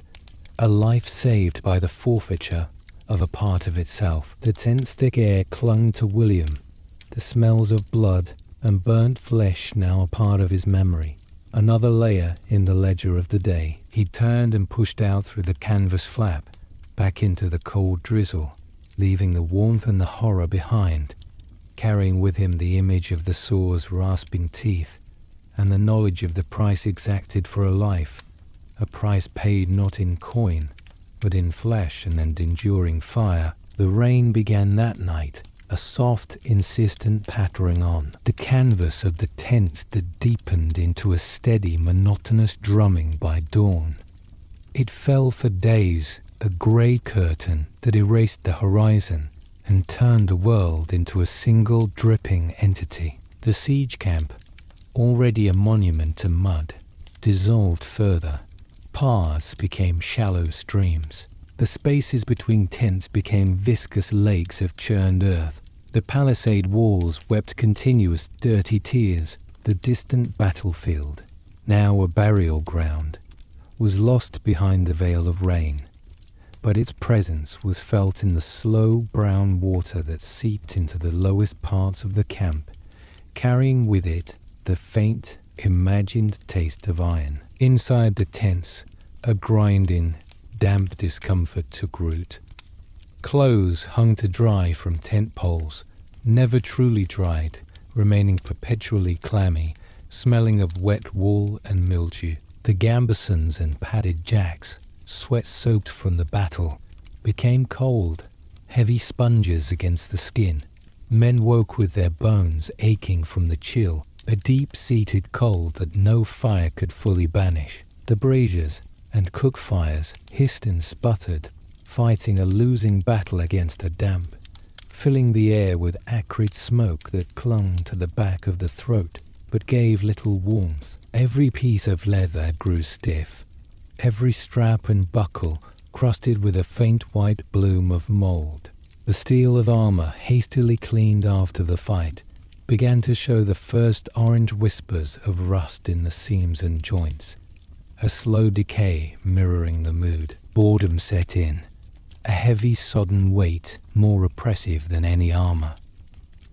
With the field a quagmire and the enemy castle shrouded in mist, all military activity ceased. The campaign, so recently a thing of violent motion, stalled into stagnant waiting. Men were confined to their tents or the small, muddy islands around the fires. They played endless, silent games of dice on overturned drums.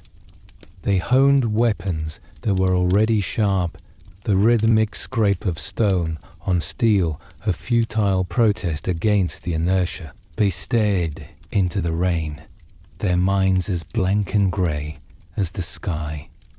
Some slept for hours on end, a drugged sleep of escape. Others simply sat, watching the water drip from the eaves, their eyes hollow. The initial shock of the battle had worn off, leaving behind not peace, but a vacuum filled by the damp and the dull ache of inaction. Sickness followed the boredom. The cold and the damp bred chills and deep, rattling coughs that echoed through the camp at night. Fevers took hold in some tents, men burning up under damp blankets while the rain fell outside. Flux spread, its cause attributed to the tainted water pooling everywhere, the surgeon's tent, still reeking of charred flesh and vinegar, now also took in men racked by ague, their suffering less dramatic, but just as draining. The healthy moved with a little more distance between them, fear of contagion adding to the general miasma of misery. Death, which had come with violent drama on the field, now threatened with a slow, insidious creep, a product of the environment their war had created. Morale, already fractured by the battle's outcome, sank into the mud. The shared purpose that had bound them was washed away by the endless rain. Grumbling, usually kept in check by discipline, became open and constant. Men argued over dry spots near the fire, over shares of the dwindling dry rations. The castle, their objective, seemed a foolish fantasy, a stone joke on a hill. What was the point of it all? To stand guard in the rain, to cough oneself to death in a leaking tent. The cause felt abstract, distant, utterly divorced from the reality of cold feet and sodden bread. The veterans bore it with silent stoicism. A familiar enemy. The newer men, like Thomas had been, looked lost, their spirits visibly eroding under the relentless grey drizzle. Only Captain Robert moved through the dissolving camp with undiminished purpose. He maintained discipline not through inspiration, but through the rigid imposition of routine. Inspections were held in the rain, men standing in sodden ranks while he examined rust spots on mail and mildewed straps. Weapons drills were conducted under the downpour, sluggish, muddy affairs where men practiced blocks and thrusts with numb fingers. Sentry rotations were enforced with cold precision, no exceptions made for sickness or complaint. He was a figure of grim, unyielding order in a world sliding into formless damp. His orders were terse, his expectations clear. He offered no speeches to lift hearts. He simply demanded that the machinery of the company, however rusted, continue to function. He was a dam against the flood of despondency, and though men cursed him under their breath as they stood shivering on watch, his unwavering presence was, in its way, a perverse comfort. It was a reminder that the world had not entirely ended, that some structure remained, even if its only purpose seemed to be the marking of time until the next misery. The rain fell.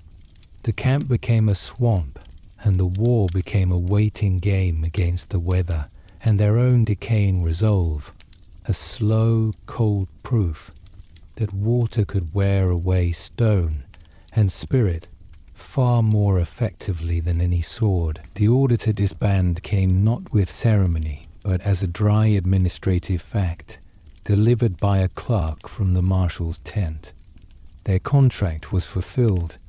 The siege, inconclusive and bloody, was being handed over to a fresh, sore, facts, unblooded company. There were no parades, no speeches of thanks. The war had simply moved on, leaving them behind like a shed skin. The company gathered for the last time in the sodden camp, a depleted assembly of weary men. They were fewer by a third, their ranks thinned not just by death, but by the wounded who had already been sent ahead in carts. The faces that remained were older, harder, etched with a memory of the field and the long damp watch that had followed. They packed their meager belongings with a quiet efficiency, the routine of movement a final familiar comfort. The march home was a slow, straggling procession, a mirror image of their advance but drained of all urgency and dread. They moved not as soldiers, but as pilgrims returning from a hard shrine, their steps heavy with the weight of experience rather than steel. The spring had advanced in their absence, and the land was greening, but the beauty felt like a mockery. They followed the same roads, now churned to mud by supply trains, and the same fields where new grass struggled to cover the scars of their passing. The pace was set by the slowest among them, by men nursing wounds that had not fully healed, by the profound, bone-deep fatigue that no amount of rest in the rain-siege camp had alleviated. They walked in loose, silent groups, no longer bound by the discipline of ranks. The only sound was the trudging of feet, the occasional cough, and the creak of pack frames. On the third day, they passed through a village. It was a place they had marched through on their way to the siege, months before. Then, it had been a poor but whole collection of wattle and daub, huts with sullen but curious faces watching from doorways. Now it was a scar upon the land. The raids that preceded the siege had swept through here. Several huts were blackened shells. Their roofs collapsed inward. A byre stood open to the sky, its thatch gone. The small field beside the stream was untended, choked with weeds. The villagers who came out to watch their passage were different too. There was no sullenness, only a flat, cautious assessment in their eyes. They did not beg or offer to sell. They simply watched, their arms crossed, their children held close behind them. The men were mostly old or very young. The missing were a silent presence. The contrast was stark, noted without sentiment. The returning soldiers, weary but intact, their bellies full from army stores, marching through the wreckage of lives that had been broken to fuel their own campaign. The villagers' gaze held no accusation, only a weary knowledge. They had been harvested, their stored grain, their livestock, their peace taken as the army's due. The soldiers were just another element of the weather that had broken over them, violent, transient, and indifferent. The soldiers, for their part, looked at the village with new eyes. They saw not a landscape, but a process. They saw the defensive ditch dug too shallow, the gate that would not hold, the places where men might have stood to make a futile last stand. They saw the strategic reality behind the burnt homes. It was not cruelty, but necessity, not malice, but logistics. The knowledge sat heavily in their guts. Thomas, had he been whole, might have come from a place like this. Sir William looked at the face of an old woman standing in a doorway, her expression as closed as a stone, and felt nothing so clear as guilt or pity, only a hollow recognition. This was the other face of their profession, not the glorious defense, but the slow, grinding consumption of the land to feed the war machine. They passed through in silence, the mud of the village street clinging to their boots, and left the watching eyes behind. The final approach to their own region was an anticlimax. There was no cheering welcome, no sense of triumphant return. They crossed a familiar river at a known ford, and the land became recognizable. The shape of a certain hill, the stand of oaks where a man might poach rabbits, the track leading off to a particular hamlet. One by one, or in small groups, men began to peel away from the main body. A nod, a muttered farewell, and a man would turn down a lane, his pack on his back, disappearing into the landscape from which he had come. The company dissolved, not with a bang, but with a gradual fading. Sir William watched them go. Some walked with a quickening step, eager for home. Others moved more slowly, as if dreading what they would find, or what they had become. He walked to the last miles alone, with John, the squire leading the 2 remaining pack horses. The familiar outline of his own small manor appeared on its low rise, its timber and plaster walls a dull grey in the afternoon light. Smoke rose from the chimney, a thin, steady plume. It was just as he had left it. The sight stirred no great emotion, only a deep, weary relief. The journey was over. The purpose that had structured his days for months was gone. He passed through the unguarded gate into the empty courtyard. A chicken scratched in the dirt. An old hound, rousing itself from sleep by the kitchen door, gave a half-hearted wag of its tail. John began unpacking the horses with a quiet efficiency. Sir William stood in the centre of the yard, his travel cloak damp from a passing shower. He listened to the silence. It was not the tense quiet of the camp before battle, nor the broken silence of the field of thorns. It was the ordinary, profound quiet of home. And it felt strange, like a garment that no longer fit. The road had ended, depositing him back at his starting point, but he was not the same man who had left. The march was over, the company disbanded, the village with its scarred face, now miles behind. He had arrived, but as he stood there, the weight of his pack still on his shoulders, the mud of distant fields on his boots, he understood that for him, the war was not something that could be neatly left on the road. It had arrived with him, a silent companion carried in his bones and his memory, and its true work, the work of living with it, was only just beginning. The anticlimax was perfect, a return not to fanfare, but to silence and to the slow, uncertain process of learning how to be still. The small manor on its low rise was exactly as he had left it, and that was the strangeness of it. The timber and plaster walls stood solid and familiar under the grey afternoon sky. The thatch, a little more weathered, still shed the rain in the same pattern. The old hound, now fully roused, ambled over to sniff his boots with a vague, arthritic curiosity before returning to its spot by the kitchen door. Hens pecked in the courtyard's mud, which was just ordinary mud, not the churned crimson gruel of the field. Smoke rose from the chimney, a promise of warmth. Everything was in its place, a testament to the quiet, enduring order maintained by his few servants in his absence. Yet to Sir William, it felt like a carefully preserved stage set, a diorama of a life that belonged to someone else.